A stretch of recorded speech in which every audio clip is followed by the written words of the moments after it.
So hello, everybody, and welcome to another Crowdsourcing Sustainability webinar. I am your host, Ryan Hagan. I just want to thank you for being here today. I appreciate all of you. Today, we are lucky enough to be with Luis Aguirre-Torres and Rebecca Evans. To start us off, I'm just going to share the quick version of their bios because listing all of their accomplishments would take way too long. Luis is the Director of Sustainability for the City of Ithaca in New York.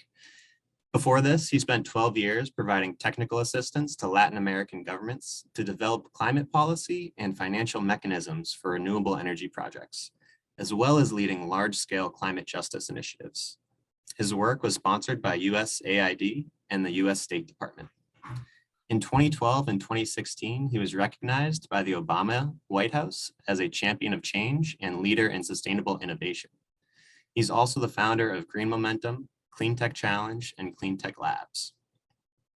Rebecca is currently the sustainability planner for the City of Ithaca. She previously worked on sustainability for the City of Richmond, Virginia, was the campus sustainability coordinator for Ithaca College, and was instrumental in actually getting Ithaca's Green New Deal passed in 2019 as a part of the Sunrise Movement. Luis and Rebecca are in charge of designing and implementing the Ithaca Green New Deal, which focuses on two main areas: citywide decarbonization by 2030 and climate justice. So Luis and Rebecca, welcome, and thank you for taking the time to join us today. Thank you for having us. It is really a pleasure to be here. Yes, thank you very much. It is a pleasure to have you. All right, so I would like to start with your climate stories. Just a couple minutes each if possible, but I'd love to know, maybe we start with you, Luis. When did you start caring about climate? Why? And then how did you get from that point to where you are today? Yeah, well, I started caring about climate a long time ago. To be honest, I always had that in my mind. I grew up thinking that, things were getting just worse and worse. We didn't call it, what we call it today, but, when I was growing up, things were, you could recognize that things could be done differently. But then, it all got lost. You grow up, you need to find a job, you need to pay the rent, you need to pay the mortgage, and eventually you get distracted. So I was very much involved in other things. And I was working in telecommunications. And it's one of those things that one day you wake up and you realize that, God, things are bad. And at that point, I felt that I had accumulated enough knowledge and understanding of what it was to work with government and what it was to develop policy, what it was to develop technology, what it was to raise capital. So I figured, like the set of skills that I have may be useful for this. So then, I always say that that's why I moved to the green side of the force and, started working on this. And so it's been, almost 20 years since I started working on climate, but probably slightly less, like 18 years since I started doing it full time. Awesome. And how about you, Rebecca? My story is a lot less exciting, but probably will give you a good laugh. So I grew up in Virginia and, was exposed to what most people would call a sustainable lifestyle from an early age, but I never really thought that was something that you could make out of a job. So when I was a sophomore in college, this is such an embarrassing story. There was an eco house for environmental science majors and my best friend lived in it. And she approached me and was like, you should come live with us. It would be so much fun. I was an English and graphic design major at the time. And she said, but you have to be an environmental science major to move into the house. I was like, okay, well, I'll just switch. It's fine. It'd be really fun to live together. So I did. And it turned out that I really, really loved it and realized that I could make a job out of it. But I think what draws me to sustainability in general is it is a really complex problem that requires really complex solutions. And I really like to tie my brain into knots in that way. And this was a way to do that was fun and that actually had a visible impact. So it's kind of luck that I ended up here, but enjoying it nonetheless.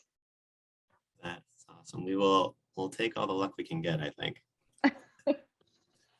All right, from here, I'd love to start just by hearing how Ithaca actually passed its Green New Deal in the first place. and then we'll dive into, you know, how you're actually designing it and implementing it. So Rebecca, I'd love to hear that story, at least from your perspective. Like, how did it get started?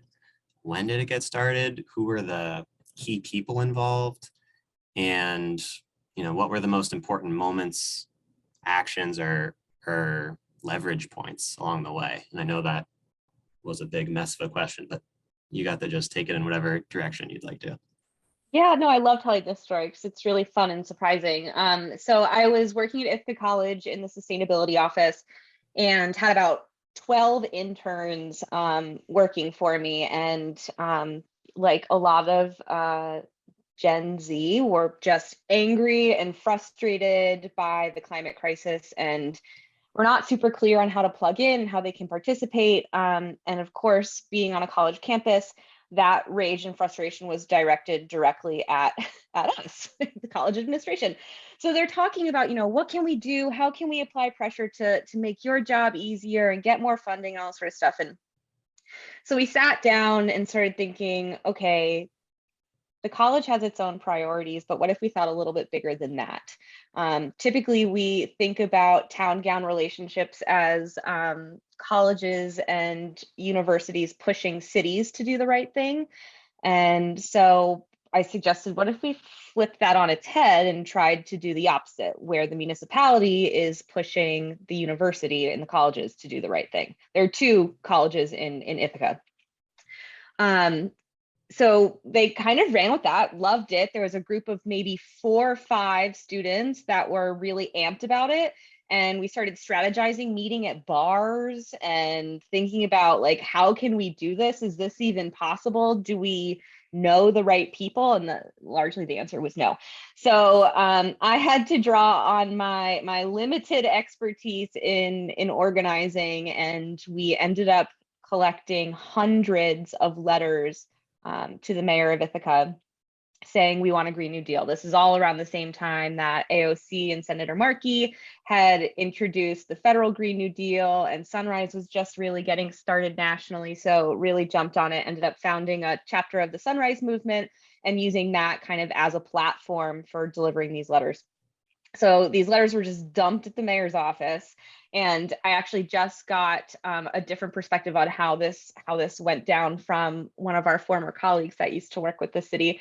And he had been pushing to be more aggressive on climate for years. And the mayor calls him into his office and he's like, what if we just adopted a Green New Deal? And Nick, our former colleague, is just like slack-jaw, stunned, cannot believe that this is happening. And so they agree, and we have a couple of closed doors meetings with the mayor and end up doing a big Green New Deal town hall at the local library where it was packed to the gills, overflow room, standing room only, where we just had a conversation about what a federal Green New Deal means. And at the end of the meeting, after the 2-hour presentation, the mayor comes out in all his glory and announces, oh, by the way, carbon neutrality by 2030, we're going to do it.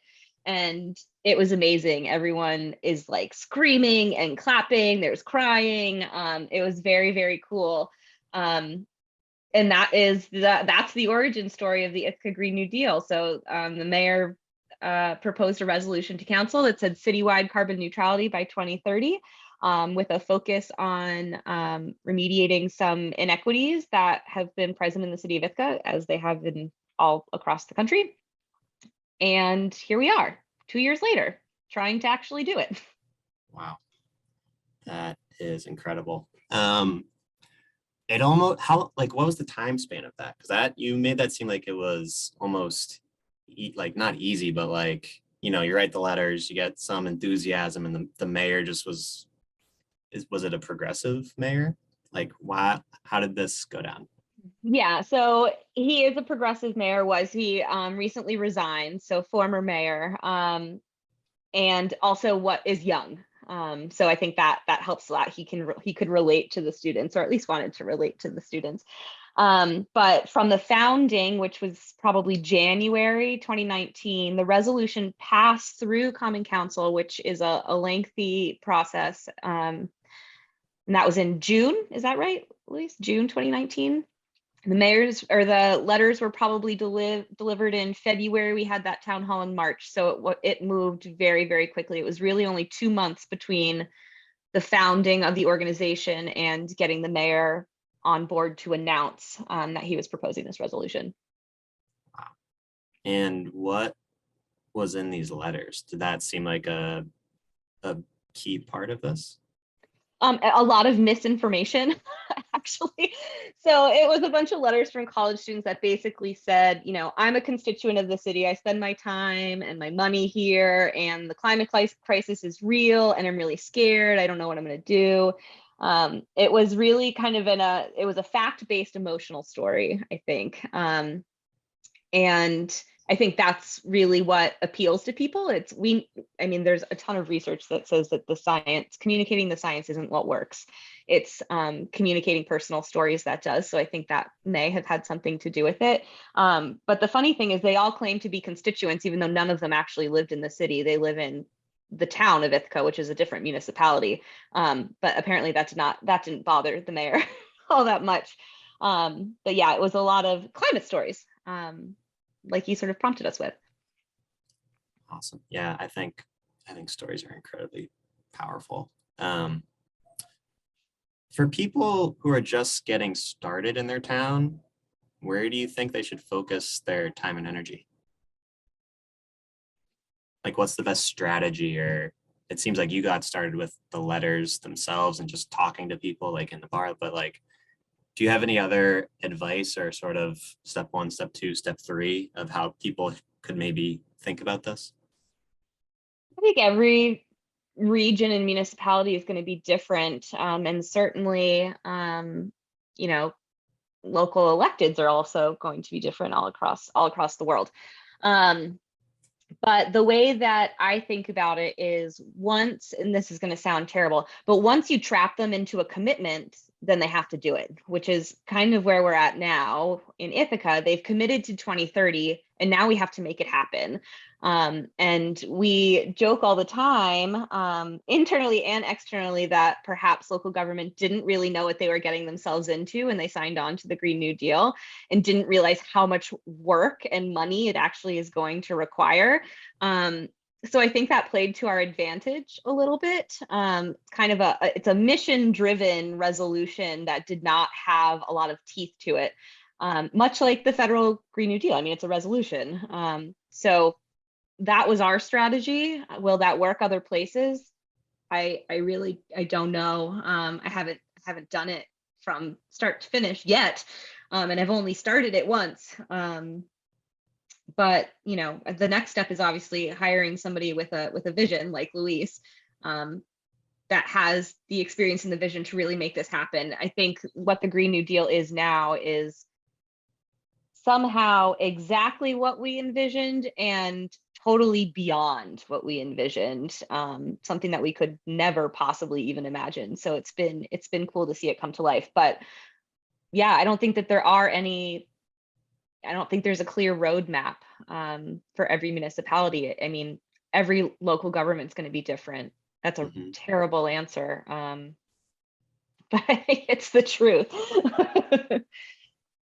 So I think we're going to have a lot of questions about this at the end. But just in general, back to getting started, is it really just about like having conversations with people who are kind of on board or might be on board, and then continuing those conversations, writing letters and kind of pushing for, like, did you guys propose, what were you proposing in the Green New Deal to the mayor? What was your like demand? Carbon neutrality by 2030. That was the Okay. only demand, and then a focus on justice in the process. And then that's basically all that was in the resolution, other than some interim sort of goals like fleet electrification and that sort of thing. But it really was very, very general, and left a lot up to interpretation, which I think is where Luis started running with it. And I think actually Luis has a good explanation for this question, actually, about, you know, how many people does it actually take to make change happen.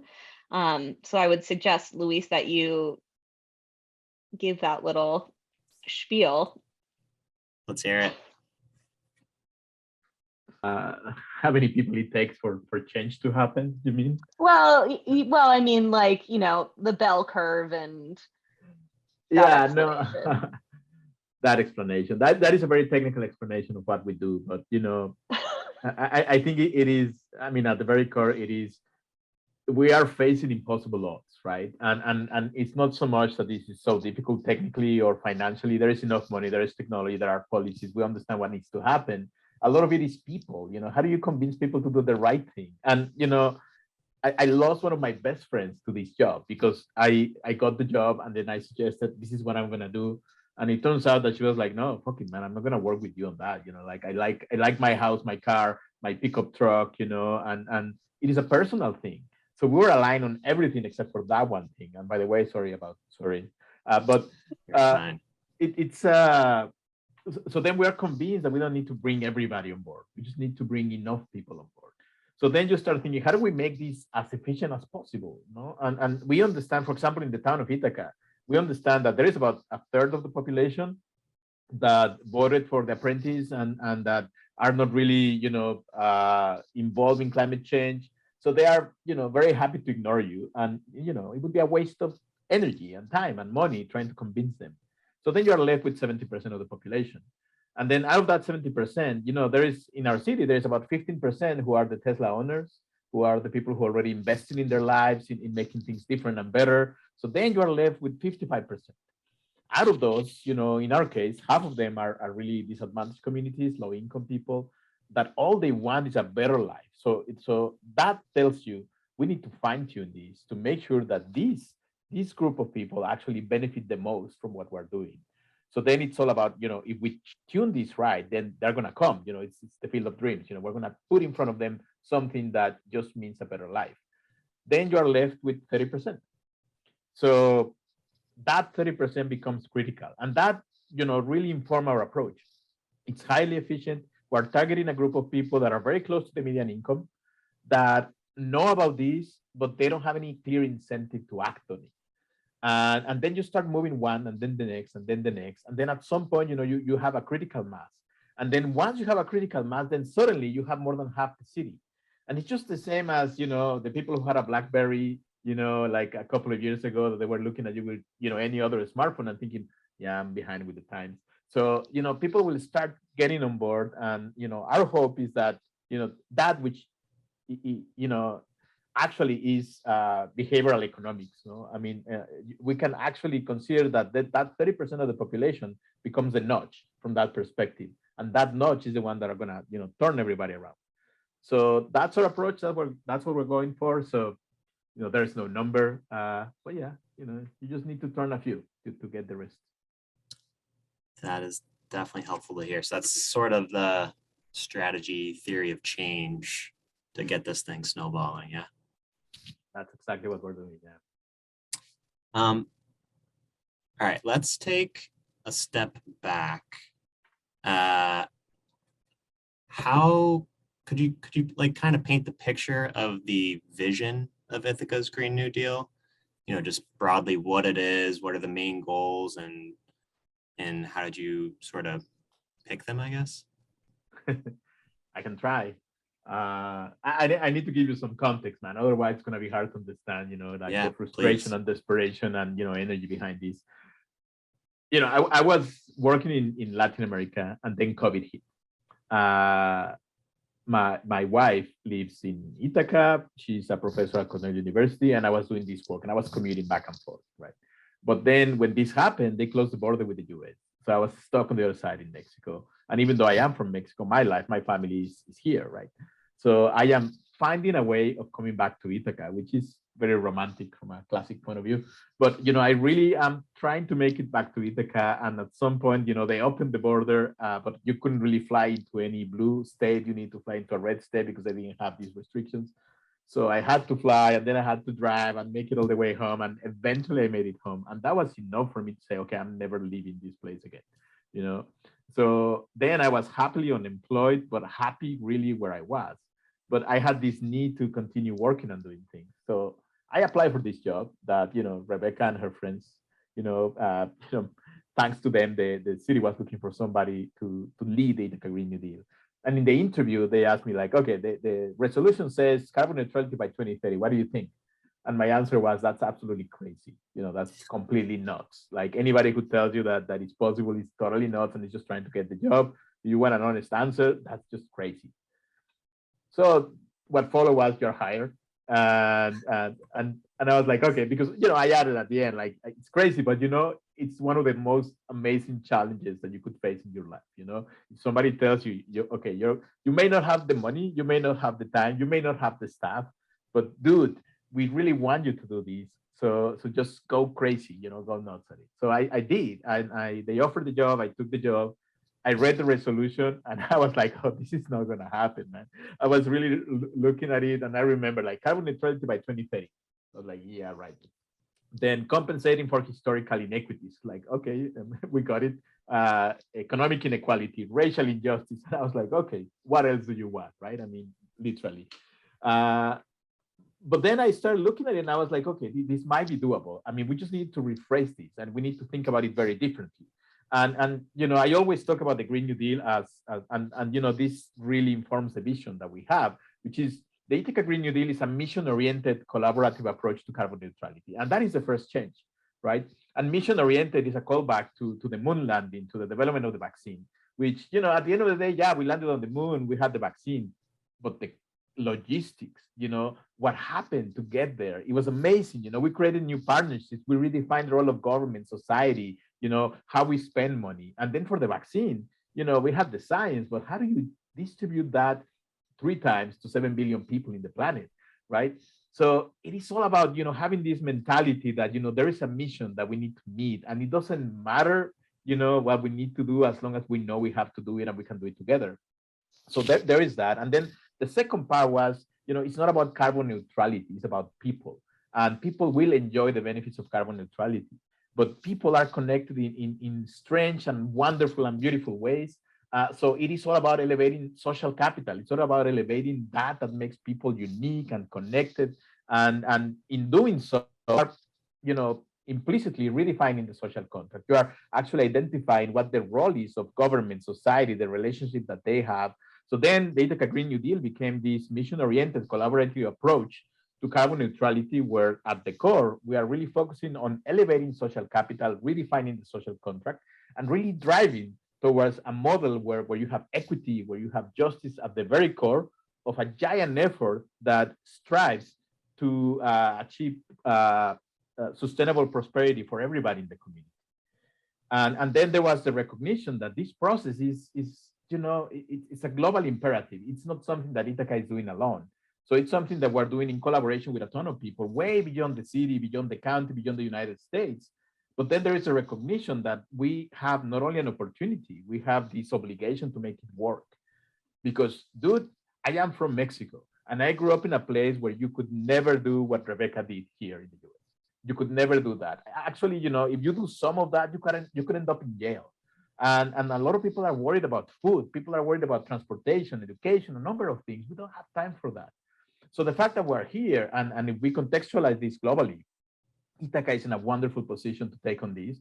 But then it became an obligation. And then suddenly when this thing was in my hands, I was like we're going to make it happen. Because if we make it happen here, it's going to spread. It's going to spread like fucking crazy. And then suddenly we're going to have the state, the country, and maybe we'll reach to places where it really has to reach. We've been talking to other people in Ethiopia, in Burundi, in many other places, and they want to do this, but the conditions are so different. So the task is not just to make it happen, it's to figure out how everybody can make it happen. And dude, we are happy to be the test bed. We're happy to be the ones that try it first, because if we crack this nut, suddenly everybody's going to be able to do this. So anyway, I think that is the vision. That's what we're trying to do. And there are a ton of, technical, financial components behind. But I think at the end of the day, what we needed to do was to give it a massive heart to this thing. And we needed to give a sense of a collective approach and stakeholder governance to this project. Mm-hmm. That's super helpful. I'd like to get into the nuts and bolts of this a little bit. And maybe you can do two things at once, because I also would love to hear you dive into or just elaborate on elevating social capital and how your Green New Deal is going to do that or is already doing that. But could you kind of lay out the roadmap or blueprint that you have? Like, what are you doing? What have you done so far? What's going to happen in the next year? What does the next 3 years look like? Do you have that kind of broad strokes of the plan to share? Well, I kind of better do, man. Yeah, no. Look, we go back to the beginning. The first thing that we needed to do was, we need to see, the size of the enemy. We need to figure out, like emissions. That's what we're trying to do. We need to understand how the community was organized and how the community was divided. Where we were, coinciding in terms of, opinion and perspective and understanding, and where, some groups were being, left behind or that they felt they were left behind in any case. So the first thing that we needed to do was to talk to people, and that's what I did. And it was funny because I was practically new in town because I was not living there before. So when I came, one of my first calls was to some Rebecca Evans that was one of those activists that was just making trouble for everybody. And I remember, I had been in town for 2 days, and somebody, you need to talk to this woman. So I called her, and we clicked immediately because we were talking about the same thing. We were swearing at the same time. We were, it was really cool because I understood the energy that was behind everything. And what Rebecca gave me was a very good understanding of the community, the people that we were doing this for. And, I can tell you, I can describe Ithaca in so many ways. I can tell you that it's progressive. I can tell you that it's, wealthy compared to other areas of New York. I can tell you that it's very highly educated because Cornell University and Ithaca College. But also I can tell you that, it's 90% white. And the rest are minority groups that are completely invisible for a number of things, and it is amazing how somebody can be like super visible when it's about removing them from something, the right to something, or invisible when it's about taking them into account when you have to make decisions. So the first thing that we did was that we identified that we have a 10% of either invisible or highly visible individuals in the city of Ithaca that probably require much more, than what was given to them. Then we extended that because we saw, there is definitely a group that has had it worse than others, and that extends beyond the racial context. It goes into economic inequality. It goes into people that don't have access to education, healthcare, vaccines, unemployment, a number of things. So once we identified that, we started, okay, if we are talking about elevating social capital and celebrating that connection and those principles and everything that makes the community unique, we need to see if everybody agrees that exists and that is actually as unique as we think. So we started thinking about a model of democratic engagement, going way beyond consultation. And this model of democratic engagement needed to have a beginning and an end, right? So the first one is we need to work with people, and the end of the game was people need to influence and help implement policy decisions. Because, we can ask them and ignore them. We can ask them and take them into account, or we can ask them and ask them to help us, implement this thing. So Rebecca and I came up with what if we were to drive towards, a model of stakeholder governance where we could have a participatory budget process at the end, so we can have people telling us, where it hurts. So we were thinking about it, and what we need to do is to establish a conversation with the community. And then we were like, why a conversation? Let's have 1,000 conversations with the community. So we created a program called 1,000 Conversations with the Community. And I think in terms of democratic engagement, that's the flagship program that we have, because what we're trying to do is, and the process is, and it's really awesome, man, to be honest, because the idea is, for example, this is a conversation that you and I are having about the future, because that's what we're talking about, right? What's at stake is the future for everybody. But, by having this conversation, I can guess that you care about it just because you're here. So now we have something in common, but our lives are so different, right? So we need to figure out what is the difference. And is that difference really a bridge too far, or is it something that, actually makes us closer than what we thought? So we invite people to have conversations about what they care. And for example, I could be talking to a 10-year-old about what they care, and they care about the future, but in a very different way from the way I care about the future. But here's the thing. For example, we can be talking, and then I can ask somebody, what do you care? What is the most important issue that you face? And they can tell me, unemployment. I haven't had a job for 6 months. And then I can talk to somebody and they can tell me, look, I always wanted to go to school, but I never had chance. And now at this age, I cannot make it to school anymore, And then I can talk to somebody and tell me I haven't been vaccinated, because I just cannot meet the times in which vaccines are available because I'm working 3 shifts now. So you can think that, they are all independent problems, but the model that we're trying to implement here is trying to identify what the nexus would be in those 3 conversations.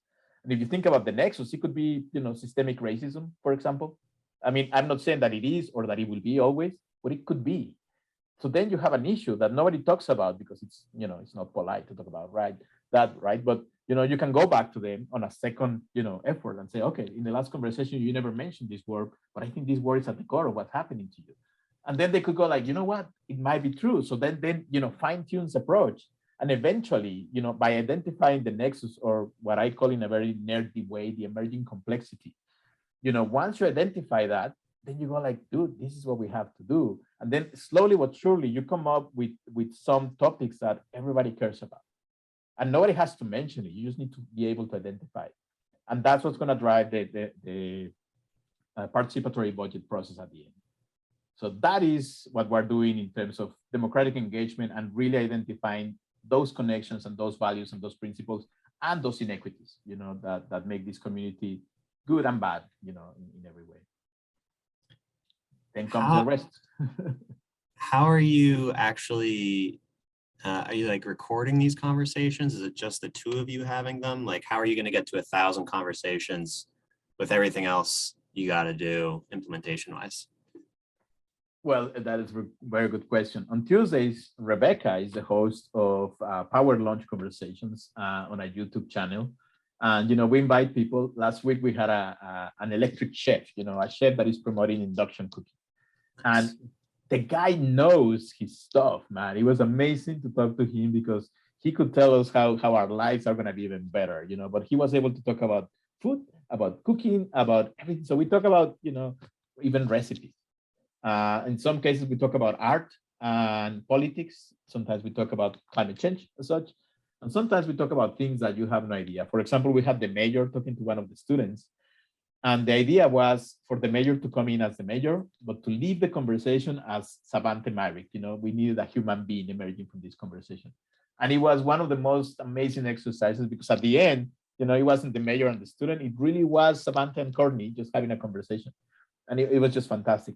But in parallel, we're asking people to have conversations with their families, with their friends, to record them with their cell phone, and send them our way. And then we started getting drawings. We started getting poems. We started getting songs. I think we have 2 songs already. We got 1 video with just music. So people started expressing themselves in very different ways. And that is opening the door for further conversations. So we're very hopeful that we're going to make it to 1,000 conversations before the end of the summer. And if not, we'll make it at some point. That's very cool. This is very basic, but I've had multiple people ask me it, and I don't have a great answer either, other than like hiring a consultant or just finding an expert in the space. But an important step, and you already kind of mentioned it, is determining your city's greenhouse gas emissions, kind of the breakdown, various sources and sectors. How did y'all do that? There are many ways in which you can do that. There are different protocols that you can follow that have been, defined by very large nonprofit organizations that help you do that.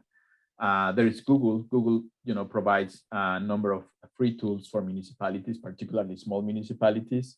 And you can do modeling. You can base your assumptions on, information that we have from similar cities. So what we did was looking at the greenhouse gas inventory from the county, looking at the 2010 greenhouse inventory for the city. And we look at the Princeton study, Net Zero America, and the way they actually calculated greenhouse gases. And based on that, we put together Excel spreadsheet that basically told us we have 400,000 metric tons of CO2. We need to do a greenhouse gas inventory, and Rebecca can tell you more about it, but that is the actual activity to be very precise and to fully understand that. But the objective of the greenhouse gas inventory initially for us was, 1, to understand the size of this.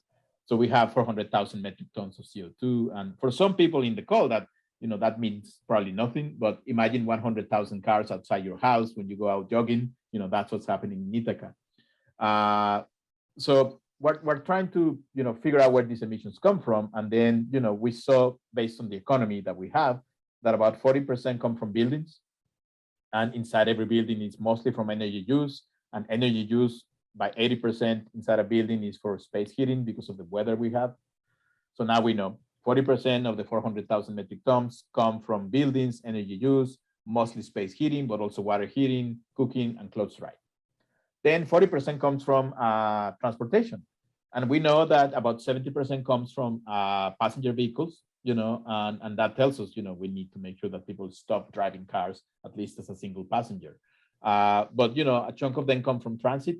Some of it comes from heavy duty vehicles like refuse trucks, and some of it comes from off-road vehicles. So now we have 40%. And then 15% of the emissions come from the grid. The electric grid in New York has a very, interesting configuration and composition because we have everything, you name it, we have it. Nuclear, coal, well, coal not anymore, but natural gas, dual fuel. We have a number of sources for electricity. But the way it is configured, Ithaca is in a place where we can say that we have a very high likelihood that we have 85% carbon-free electricity, coming from nuclear and coming from hydro. So it really represents just 15% of the of the emissions in the city. And then 5% comes from waste, mostly and from land use. So, those are the emissions. That's the composition. We don't have steel manufacturing, we don't have cement manufacturing. So it's not as bad as it could be in other places, but that's what it is. And that was, the beginning. Now that we had that information, now we knew what we needed to do. Thank you. This is for both of you because I'm curious the before and after the Green New Deal is passed, but what types of organizations are you working with?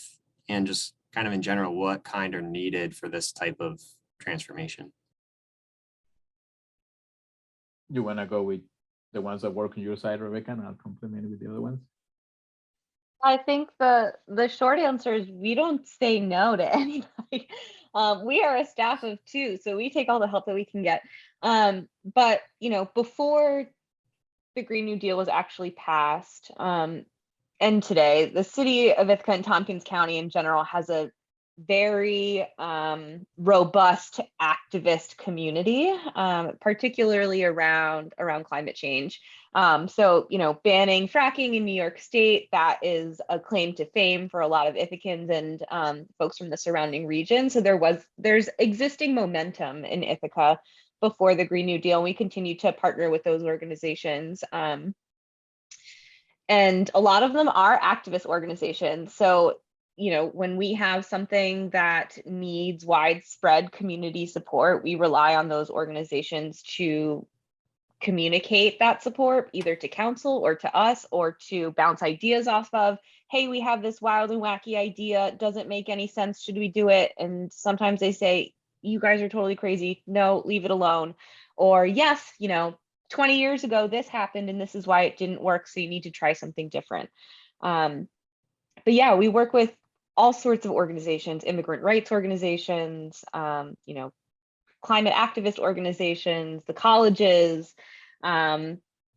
business associations. I think there are very few organizations that, at least that I'd like to think, that we're not working with. And from the beginning of the Green New Deal and Sunrise, one of the partnerships that Sunrise was really proud of was that with the Guy Cahono Nation, which is the indigenous peoples of Ithaca and Tompkins County. And that was a lot of time and effort and compassion went into building that relationship. And I think that's one of the reasons that the Green New Deal was successful, was getting those relationships built and getting that perspective on the Green New Deal.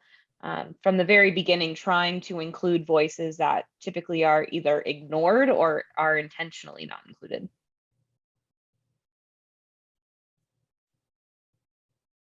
How about you, Luis?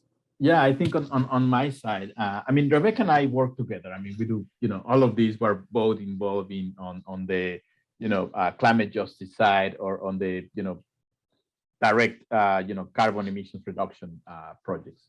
We have a total of 12 projects in the city, and it is a team of 2.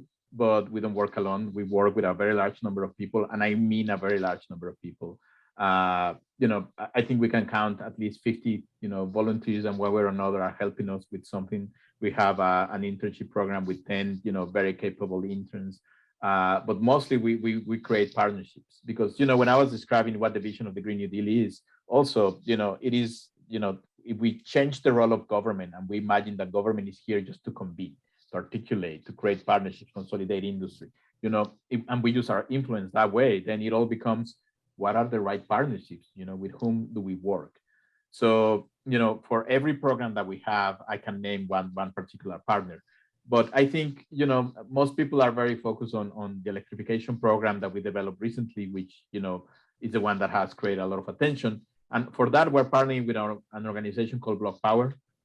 That, Block Power is a company that is a public benefit corporation, actually, that has been working on providing opportunities for electrification, for energy efficiency, and also employment opportunities for particularly disadvantaged communities. So we're partnering with them. At the same time, we're partnering with Alturos, which is a private equity firm. And, it's one of those things, it's people with money, but with heart too. So that's a very rare species, endangered species that we need to, make sure that, we keep them close. But, there is a number of people with money that are working with us. Alturos is, the first one to come in and commit a ton of money, like I mean a ton of money, to help us do this. Initially they came in and said, like, look, we can have a check for $50 million in the bank tomorrow. You want to play with us? So we said yes, and so the money's in the bank. But then they said, like, look, what you're doing is awesome, it's huge, and they believe, and we agree, that we're building a blueprint. And so they're willing to, extend the funding, go beyond $50 million, extend for $100 million more in the short term, so we can continue moving forward. And through others, came other funders and financial institutions that also partner with the city of Ithaca. For example, we are developing a community choice aggregation program, and for that we are partnering with a company called Local Power. This company has a history of developing new innovative CCA models. So we're working with them to do that. But one of the most exciting partnerships that we have is with the UN Energy for All and UN energy programs. And we first, partnered with Cornell University and Ithaca College and the town of Ithaca to create a United Nations Energy Compact, basically, committing to do this, in the time that we say we're going to do it. But then through that, we developed new partnerships, and we ended up joining the UN Carbon-Free Electricity Compact, where you have organizations like Google, Microsoft, and others that are trying to figure out, how do we get renewable energy 24 hours a day, 7 days a week for places like Ithaca? And the question is not easy. It involves a lot of technology. So we have another partner, like a Power Ledger that is, working with us. So I could go on and on and on and tell you now all the companies and infrastructure projects. I mean, I can elaborate on any of these projects if you want. Some of them are really cool to describe. Some of them are really boring. But, we have a ton of partnerships with a bunch of them. Takes a village.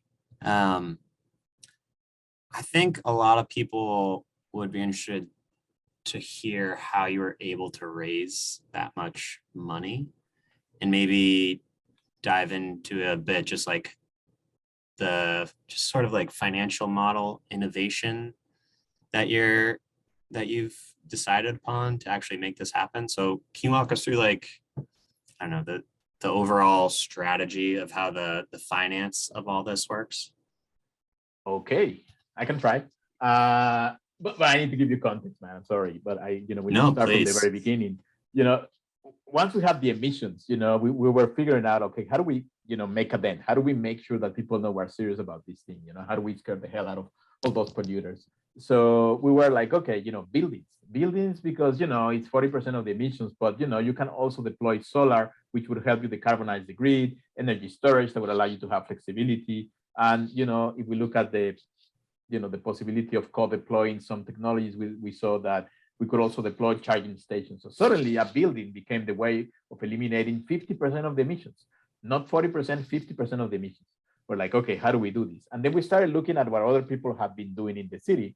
And there are a number of organizations that have been focusing on either, retrofitting just to make buildings more thermally efficient, or some that were focusing on, moving away from natural gas and trying to, install heat pumps. And, and heat pumps are a good solution. So we started looking at that and we figured, okay, what if we were to do this, bigger than that? What if we were to do heat pumps and solar panels, charging stations, heat pumps for water heating, induction cooktops, and what if we were to do that? Okay, then we started looking at, how much is this going to cost, and we saw that, dude, this is going to cost about $50,000. When you put together multifamily and single family, the average per building is going to be about $50,000 to do all of that, because it requires also to change the electrical panel and to change a number of things. And then we saw that if we're going to do this for for a few buildings, we're going to be paying retail price, and even if we use incentives from the government, that is going to bring the cost down maybe 30%. That 30%, it was interesting because we're like, okay, what if we were to create economies of scale, and we were to repurpose this incentive? So that was the beginning of the thinking. Like, okay, what if we were to do, instead of one building, two buildings, what if we were to do the entire city? What if we were to do 6,000 buildings? The first answer that I got when I asked that question was because nobody's done it before and it's totally crazy and nuts to even try it. I was like, okay, challenge accepted. Let's go for it. So we decided to to go for the entire city, and then we started looking at it, and you add numbers, and it's like, okay, that's a ton of money. But then we were like, crap, man, we need to differentiate between residential and commercial buildings because they have different needs. But mostly, if we're talking about putting money into them, then underwriting becomes an issue. So then we were thinking we need to separate them. So now it turns out that we have 70% residential buildings, 30% commercial buildings. So we need to figure out whether this could work. So we thought about a pilot. But the beginning of the process was creating economies of scale. So the pilot needed to be big. So we decided, okay, let's have a pilot for 1,600 buildings. And it sounds crazy, but 1,000 residential buildings, and 600 commercial buildings. And for that, we needed, $70,000 average for every commercial building in Ithaca, $50,000 for every residential building. The sum was close to $100 million. So now we had a number, and then we started looking at what the problem is in the city, and we were like, okay, the problem is that the industry is totally fragmented. If you were to do that in your house, you need to hire about 16 different companies because everybody does something different. The other problem that we had was there were not too many options. There is not enough sophistication in the market. So we have one supplier of this and one supplier of that, but at the end of the day, you needed to attract more. So we were like, okay, what we need to do is to create a program that is big enough that will attract, companies from all over the place. So we increase sophistication, and then the price can go down. We can also, create consolidation in the industry, recommend companies to work together so we can actually have, less fragmentation. And then we're talking about an economy of scale, and we're going to do this because the government is supporting this. What we have is a market. And, who's interested in markets? Well, whoever has money right now. So then we started looking at, where is the money today? And the money is, and Mariana Mazzucato puts it really well in her Mission Economy book. She's talking about the FIRE economy, financial institution, insurance, real estate, that's where the money is. So we were, okay, let's go after the money. So we started talking to private equity firms, to insurance companies, commercial banks. And then we saw that, the cost of money changes so much. If you go to as a municipality, you can issue a bond and you issue debt, but, not for $100 million, especially for a city that has an $80 million budget. So we couldn't do that. And then we went to commercial bank, and, the cost of capital is not huge. The amount of money is not quite what they would like to lend you. And it's very rigid. But then you look at private equity, and, it's very flexible. It's a very flexible form of capital, but a very high cost, 10, 12% cost of capital. But, then you start valuing things, and it's counterintuitive because, you would go normally for the lowest interest, for the lowest cost of capital. But flexibility, if you were able to value that, that is actually at the core of everything. So, okay, if we were able to talk about flexibility, we were able to identify how much of this goes to risk, how much of the cost of capital goes to expected returns, how much of it goes to actual cost, for the private equity firm, then we can have a strategy that addresses each one of them. So we started talking to them, and we were like, look, we have a market, man, and this market is huge. And the first pitch, and this was a funny one, because the first pitch was, imagine that we have a company, through a competitive process, the city of Ithaca selects a company. And now this company is privately held, it's not public. So if it is privately held and suddenly has a market, the value of that company could be that, you use for privately held companies, you can use the price to operating cash flow ratio as a way of determining the value of a company, market capitalization. But if you do that using projected cash flow, considering that you are offering an entire market in a city, then the cash flow for this company is fucking crazy. And it really means that, it's not even about profit, it's about cash flow. So then suddenly, I could see people on the other side of the desk thinking, okay, like I can invest $50 million in a company that is going to be valued at 100 million, or it's going to be valued at $1 billion soon, and I can take them public. So that was the first hook. That was like, okay, we create an opportunity for investment for somebody. But then the next one was like, what if you come in and invest in this, because frequently, private equity firms, they're looking for projects that they could finance, and, projects that, have a, manageable risk, but, that could, provide an interesting return. And, it was about, okay, we can get private equity and we can get, banks, lenders, conventional lenders to participate and get together. And then we model this and we realize, we have a huge market, from a project finance point of view, we can create a ton of money for people. So some of them recognize that, and some of them call back and say, look, I think you're right. You have a market. You start with a pilot of 1,600, but eventually it's an entire city, eventually it's an entire county, and maybe we can take over New York. And then the numbers were just adding up, but the problem was risk. They were like, okay, so how do you manage risk? And we were, okay, so then we started thinking, okay, if the money comes from a private source, then what do you do with federal dollars? What do you do with state dollars, with rebates, Instead of giving it to people, because what you do when you do that is basically eliminating the economy of scale and making very inefficient use of government money, because, a lot of it gets lost in the middle with, with nonprofits particularly. So what if we were to consolidate that and put it in the same capital pool? So what if we were to use the state and federal incentives to buy down the cost of capital? So suddenly, the investor were like, okay, I can see that. I can see that happening, like I don't need to go down in my cost of capital, but you are doing this basically, I have guaranteed part of my return already. So I can bring the cost of capital further down. And then we were like, but what if we were to create a loan guarantee? What if we were actually to talk to the Green Bank of New York and we were to ask them to have a loan loss reserve? That is, if they were to protect the second loss after the banks, if we were to provide a guarantee for low-income people. In the state of New York, the rate of default for mortgages is around 2%. The rate of default for utilities is below 1%. So let's have people pay through the utility bill. Given that, and given a loan guarantee or a loan loss reserve from the state government, then suddenly we're eliminating a bunch of risk. So the private equity firm was like, you know what, that kind of works because we still get a return. The risk is much lower. We can invest not only in this pilot, but in the entire city. And then suddenly, we have a huge return on our investment. So we started putting the numbers together, and eventually they just added up. And so we have a program that has so many moving parts. So we have, private equity coming in and investing, sometimes as a full equity play, sometimes coming in with a conventional project finance structure where we are, this is the coolest thing. And this is, I believe, where I get really happy and excited, because at some point in life, we figured that we could finance small scale solar. And whoever did that was a genius, because it's really hard. When you are investing a ton of money, it's really hard to invest in little projects. But, it's about aggregation. Once you start aggregating projects, then you can securitize those projects. You can eventually sell them. You can eventually make money out of them.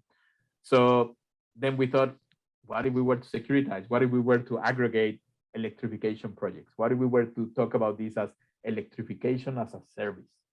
And then when you do that, then you can have, so many financial mechanisms to make them work. So we did that. Private money, electrification as a service, repurposing state, federal money rebate. The city is taking care of risk management, and we are relying on the local companies that will generate jobs. And by the way, we estimate that this effort is going to create 3,000 jobs in a community that has 30,000. So that is a pretty good deal when you think about it. And at the same time, we're eliminating 50% of the emissions in the city. So that's how it all came together, and we ran with it, and so far so good. I wish we had like another 2 hours to dive into all that instead of 5 minutes. Could you quickly walk us through this, how this, like what this looks like from your average citizen's perspective? Like, what is the upfront cost, if anything? And just like, I'd love to hear it from that point of view, like what they'll experience. Yeah, look, the way it works is we developed this tool, and it's a very cool tool. You know, Cornell University has its perks. So, you know, they help us develop this tool through the, you know, environmental systems lab there. And this allows us to look at the entire city. You know, I can, you know, if you give me an address, I can tell you the energy profile of that particular building. So based on that, I have a sense of whether I could save you money if we were to retrofit your building. So you go there and then you tell them, dude, I believe that if we were to, you know, work on air sealing or insulation, we could, you know, reduce, increase energy efficiency, reduce, you know, consumption of, you know, electricity and, you know, natural gas for heating your home. But we could actually replace anything that uses, you know, natural gas, and we can use heat pumps, and that would actually remove all the methane that you don't know that you're breathing, but I promise you, you're breathing because there's a lot of leaks in your house just by virtue of having a natural gas furnace. So we tell them, you know, there are health benefits. And the question is, that sounds all good. How much is it going to cost me? The answer is, well, not much, actually nothing, because we are willing to put all the money up front. And then we are willing to try to structure this in a way that, because we're so sure that we're going to produce savings, probably even with some, we are anticipating like 50, 60% savings. In some, it's going to be 10% maybe. But let's say you get somebody that gets 30% energy savings in the combined utility bill, no? And then, okay, what if we split the difference? What if we, you know, you repay this through the savings only? And for this to happen, it has to be a very long project. Let's make it a 20-year project that, you know, you're going to pay through, you know, the amount of money that you are saving, and you're going to repay the loan. And then at the end, you know, we transfer ownership to you. So people go like, okay, so it's not going to cost me anything up front. No. Am I going to pay more for my electricity? No more than what you're paying right now. Okay, is it complicated? Don't worry, it's turnkey. We're going to do everything for you. And they tend to go, okay, or they go, nah, I'm just joking. I voted for Trump. But, you know, number of things can happen at that point. But most people are, once they understand that, you know, there is no trick, there's no catch, they're going for it. That's awesome. And so let me just reiterate this, and you can correct me if where I'm wrong. You're getting a lot, you're using government incentives and some philanthropists' money and kind of using that to pay interest to the private investors. And that's in order to attract these massive amounts of capital that you otherwise wouldn't be able to get with their kind of flexible terms. You're mitigating risk with the city and insurance and all that. And then the actual savings from these investments are what is paying the investors back over this 20-year period. Is that roughly simplified, right? Roughly what it is. I think that the one thing that I would, you know, probably, you know, put differently is you could use incentives to pay for things. And that's a way of saying, I will match, you know, because you will not pay for everything, but I will pay for this as long as you pay for this 10%. That is highly inefficient, because what that is doing is unlocking maximum as much money as you're putting in. So it's a one-to-one impact if you are lucky. But given the inefficiencies, as we know from government, you know, the impact is 1 to 0.5, more or less. But if you use it here, if you use it, you know, to lower the cost of capital to guarantee a return, which could be translated into covering some of the interest, then you are, the impact is probably 1 to 20. You know, you are actually unlocking capital. For every $5 million that you put in, you can get $100 million. So it's just repurposing this, because, you know, the one rule that we have in climate change, you know, for us practitioners working on this, is like the key is to manage risk, and the second thing is to unlock capital. You know, if you think about it, climate change is nothing more than a coordinated giant risk mitigation strategy that we're implementing as humanity. So it is all about risk management at the end of the day. Gotcha. All right. I know I need to get to Q&A soon, but I have 2 more questions that I'd like each of you to answer. The first one is just a general, like, how do we get more people to follow in Ithaca's footsteps, and kind of what are the main things you think people need to do or understand to replicate Ithaca's success and ambition? Successes so far and ambition. It's all yours, Rebecca. No, that's a good question. The Green New Deal in Ithaca started with a crazy dream. And I think it still kind of is. So I think, Luis mentioned the 1,000 Conversations project. One of the prompts that we actually give people for those conversations is imagine that the future is different, that it's your ideal utopia. What does that look like? I think we are collectively kind of restrained in our imagination of what the future looks like, particularly around climate change. So I think giving ourselves, that permission to think that there is something and there could be something different is the very first step.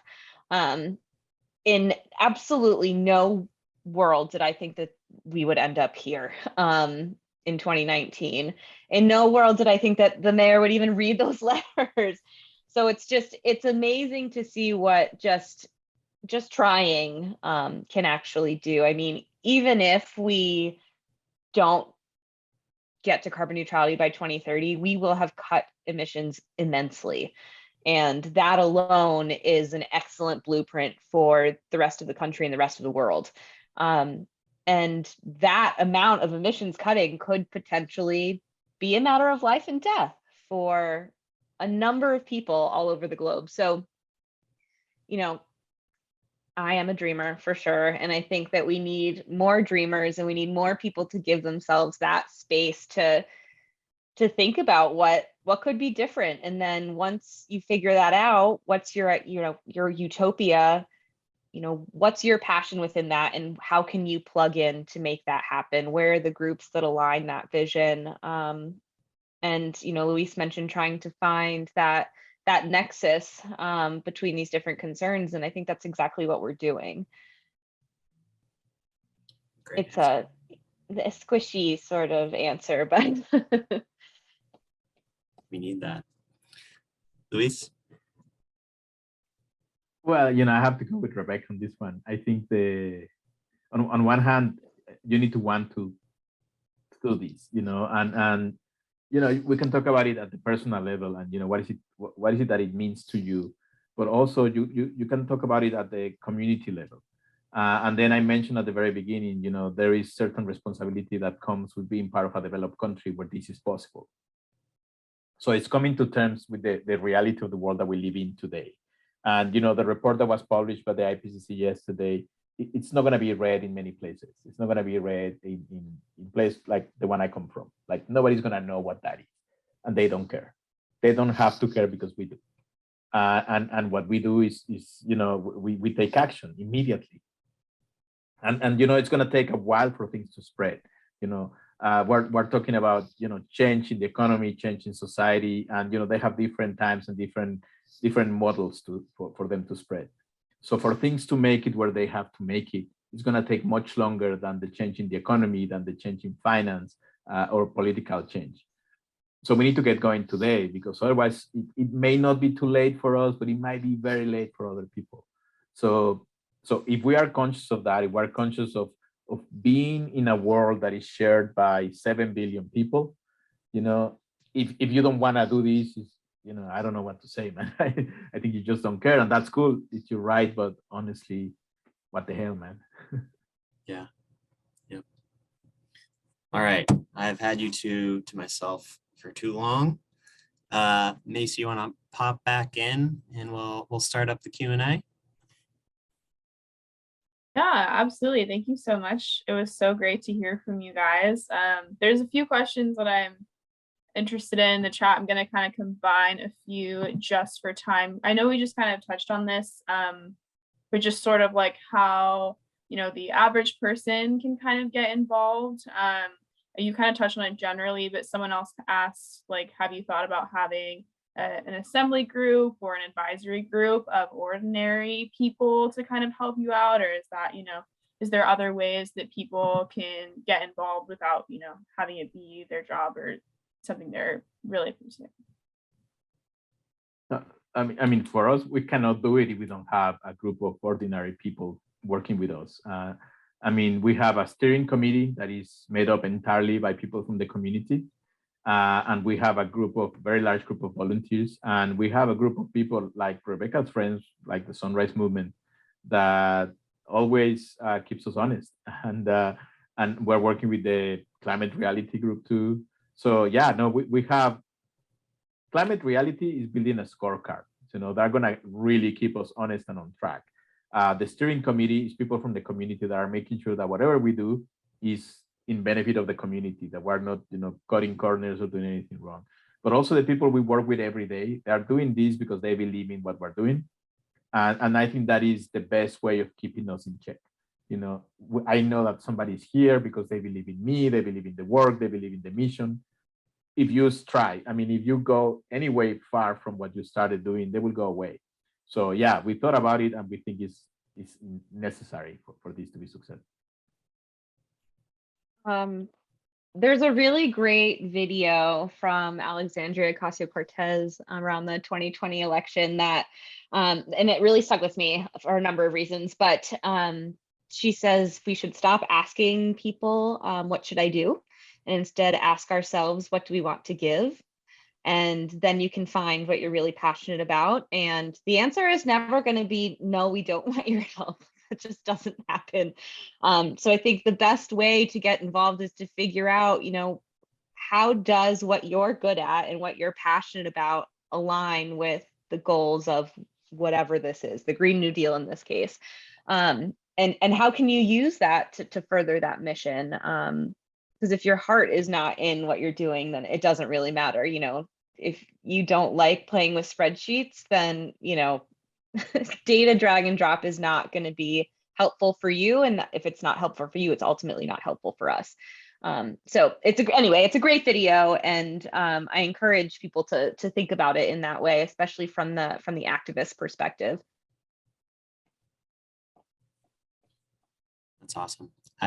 I'm going to go on to the next question here, and Macy, you can do the one after. But I see one from Laura Berry.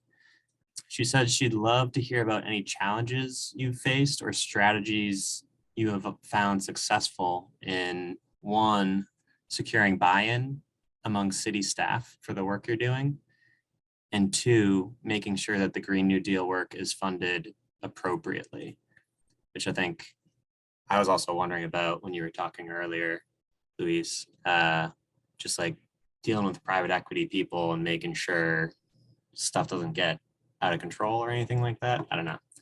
I feel like they have a bad connotation, but it depends who you're working with, I'm sure. No, and it depends on the level of transparency that you have.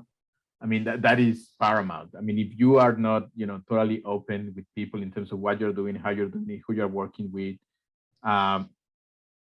the problem is, as I mentioned, it's not money, it's not technology, it's not ideas, it's not policy, it's people. People that don't agree with you, or people that agree with you but believe strongly that it has to be done differently. And those are equally problematic issues when you're trying to do something as complex as what we're trying to achieve here. It was very difficult to get the buy-in because Rebecca was right. Beyond the joke, neither the mayor nor the city council understood what they were getting into. And they found it funny when I said this is crazy, but they didn't even understand what I meant by that. This is expensive. This is going to cost $2 billion for a small city like Ithaca. This is going to require incredible amount of hours, that people are going to have to put in to make it happen. And it's going to require support from the mayor at every step. It's going to require the city council to be involved, to be asking questions, but also to be allocating money. The problem is that small municipalities across the country have their operating budget from a tax base that was reduced in the pandemic. So right now, it is practically impossible for them to assign any money to a sustainability initiative that requires $2 billion. So you need to go outside. You need to go to philanthropic organizations, foundations, the community, private equity firms, people with good hearts. And we're finding ways, but it's very, very difficult. And I'm going to mention something that it's going to take me a minute to tell you, but this is an example of the challenges and how we can actually surmount those challenges. people are the main problem, and people in America are different. And throughout this process, I have gotten, hate mail. I have gotten people send me emails and letters that are not very nice to me and my ethnicity. And I got one email from somebody saying, I was born in Ithaca, I belong in this city, you don't. And they meant the way you look. And they also imply that, I shouldn't be in the position that I am because I have too much influence in the future of their city. So I responded, can you elaborate? Because, that's what's polite, you answer. And they engage in conversation. At some point we stopped, but when we announced the electrification program, I got an email from them saying, well done. That was all. That's all the email had. But then you start thinking, people are afraid. They're afraid of change. They're afraid of people who look different. They're afraid of foreign ideas. But sometimes it's just about engaging in conversation. Sometimes they're crazy and dangerous, but sometimes it's all about that. It's about, having a conversation, and it's very difficult. It's very uncomfortable. It's not pleasant, but that's what we do, because we love this thing. Thank you.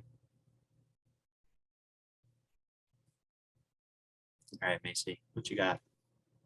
It looks like a lot of people are referencing the Cornell tool, the energy tool that you mentioned. They're wondering if that is a resource that can be provided, if that's something that might apply to other cities, could be helpful for other people, or how specific that is to Ithaca. Well, at the end of the day, it's a tool that just receives input. So we have a lot of information in the city. And GIS information, and also information from Google, information that we're gathering from the community, and all of that is fed into the model. And what that gives you is a map of pretty much what we have in the city. And based on that, for example, you can have an archetype. You can identify that in the case of Ithaca, about 40% of the buildings were built before 1920. So we know what type of codes there were. We know what type of materials.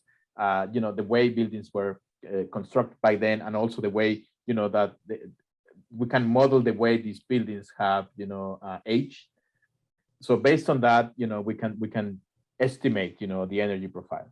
So if you are able to input the same information for a completely different town, we'll be able to replicate this. So the platform was developed by the Environmental Systems Lab at Cornell University, and I need to say through grants from a number of people, including Park Foundation. So I think that Cornell University would be happy to work with any other municipality on this. It's just about reaching out to them. All right, we have probably more questions than we have time for here. So I'm just going to say up front, if we don't answer your question in the next 10 or 15 minutes while we're all still here, we will do our best to get back to you all on them, get them all answered.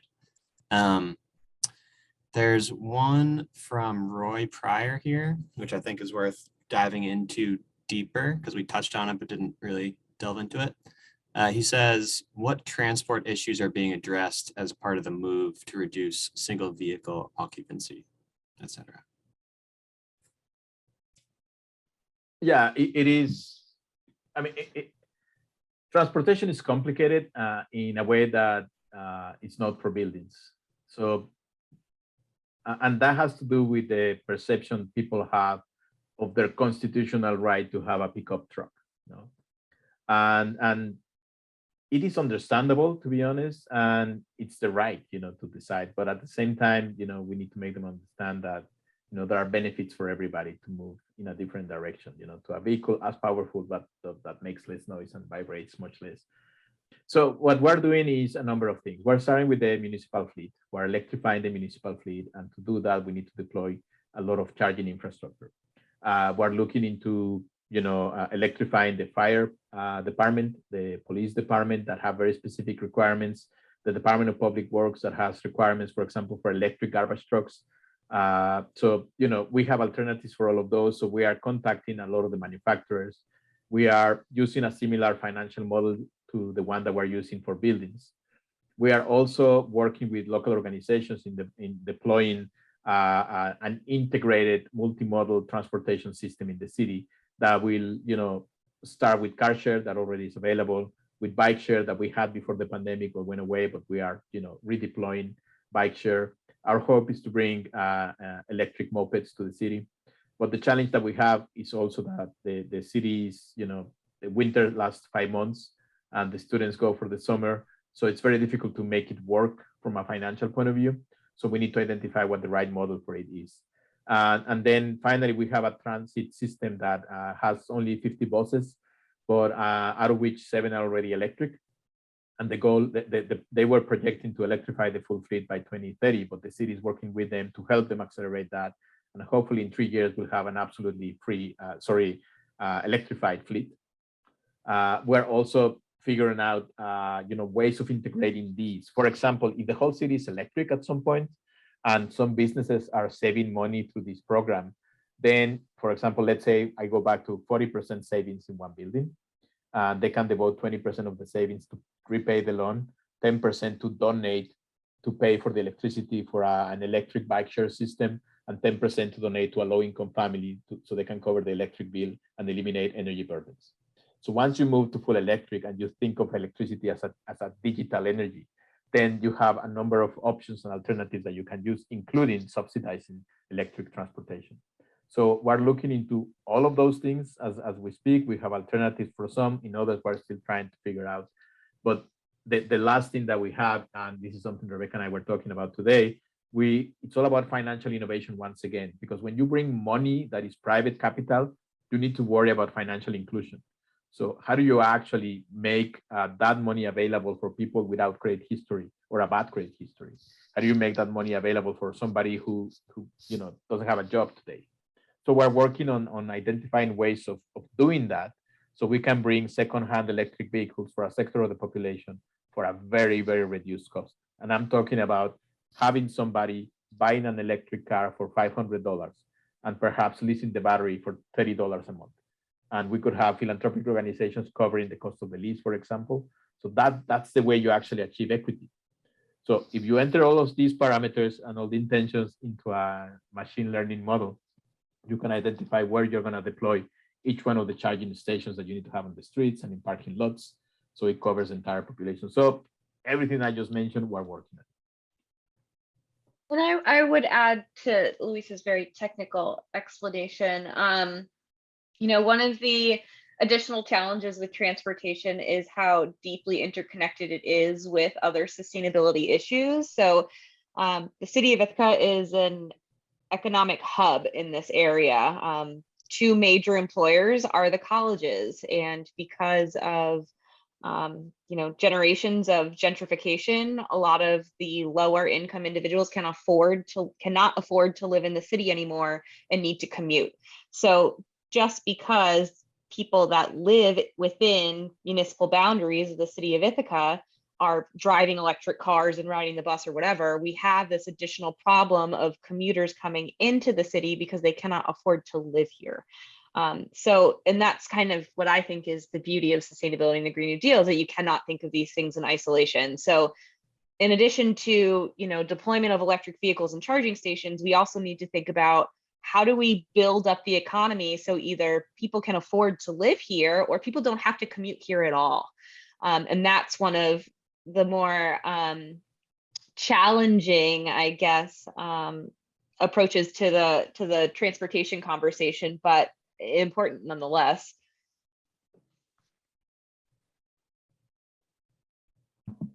I think that kind of relates to this question from Sue Barnes. As a high-income community, much of Ithaca's carbon footprint arises from purchase, consumption of goods, services, that kind of thing. Are you planning to address like the embedded emissions as part of the greenhouse gases? And like, what does that look like if you are? Yeah, if you look at the numbers in Ithaca, look at the quality census tracts, and you will see that, about 40% of the city is actually, below 60% of the median income. So we are not talking about a very wealthy, we are talking about a wealth gap and wealth inequality in the city. And we have people who are income poor and people who are asset poor in the city. And that distinction is very, very important in college towns. I wouldn't say it's a high income community, but what it is, it's a community that historically has focused on sustainability in a different way. Now it's more pragmatic, but I think before that, people were focusing on this issue of consumption. So we are, constantly, sending the message that people have to be more conscious in terms of, purchases, in terms of, the way they look at, local companies and local products. And we are, for example, in terms of, we didn't talk about it, but in terms of waste management or, materials management and resource recovery, which is what we call it, we're looking into, like, how do we reduce the source of waste? How do we have an extended producer responsibility? For example, after the pandemic, people were taking food home. So now the state of New York banned styrofoam, but now everybody has plastic because that's how they take food home. So how do we actually create responsibility for restaurants that have plastics, for people to take home? So we're working on that. It's a tricky issue, but the question is welcome, and it's very difficult to answer concretely. But we're looking into all of these issues. Some of them. Brendan Sarsfield has a question I think is just worth clarifying in case other people were confused. You wrote, I get the impression that the plan for buildings is to replace carbon generating energy with green energy, which is important. What about insulation and reducing the need for energy? And you guys are doing the whole building envelope, heat pumps, replacing fossil fuel appliances with electric ones, but can you just kind of quickly run through the list of what you're looking at when you go to a building in particular and how you're upgrading it? Yeah, the program has a very geeky name that I gave and Rebecca hates, but the program is called Energy Efficiency Retrofitting and Thermal Load Electrification. And what that means is, first and foremost, we go in and we say, okay, we're going to look at how efficient the building is, and that is air sealing, that is insulation. We look at windows, and if needed, we replace them with high-performance windows. We look at ventilation systems. We look at natural gas and distribution of appliances. Then we start looking at what do you have in the building that produces energy, and energy is normally used for heat. So we're talking about space heating, we're talking about water heating, we're talking about clothes dryers and cooktops. Those are the key. Then, there is opportunity to change light bulbs if it is needed. There is opportunity to, substitute some of your appliances for more efficient ones. But I agree with you. Right now, with everything that we're doing, we're gonna triple the load in the city, and we do not have the infrastructure to deal with that. So what we're doing is making sure that we reduce energy intensity first and foremost before we actually move into electrification. Awesome, thank you. And I'm going to ask the very last question, and I would love to hear from each of you. Do you have like a call to action for people or any final thoughts or message you'd like to share with people listening? Rebecca? You always make me go first. I mean, general call to action, do something, anything. But I mean, it sounds very rudimentary, but seriously, I mean, the Green New Deal in Ithaca started with a bunch of 20-year-olds at a bar with their boss. That's how this started, and it turned into whatever the hell it is now. And it's about turning that fear of the future into fuel for action. And I think that's really the best thing that we can be doing right now, is figuring it out. What are we passionate about, and how do we make that happen? Who do we partner with to make that happen? One of the things that I love about working in sustainability in Ithaca is the amazing group of people that live and work here that make it feel like fun. I mean, it was like such a natural transition to work for the city. And it's because I figured out where I belong in this fight. And luckily, Luis thought that I had a place at the city of Ithaca. But I think any sort of movement is movement, right? We just need to move the needle little by little. And if everybody's doing something, eventually we can start working together, and then that needle's moving a lot farther, a lot faster. But getting involved in local government, I think, is one of the best things that people can do. We tend to focus on, national elections because they're big and they're splashy, and of course they do have a huge impact. But again, this is a community of 30,000 people that has shaken the foundation of the energy economy in this region. And it started with a bunch of kids getting involved in local government and contacting their mayor. So figure out who your representatives are if you don't know who they are, and start a conversation. It's amazing how far those conversations and those partnerships can go. It's just hard to follow that one, man. That's unfair.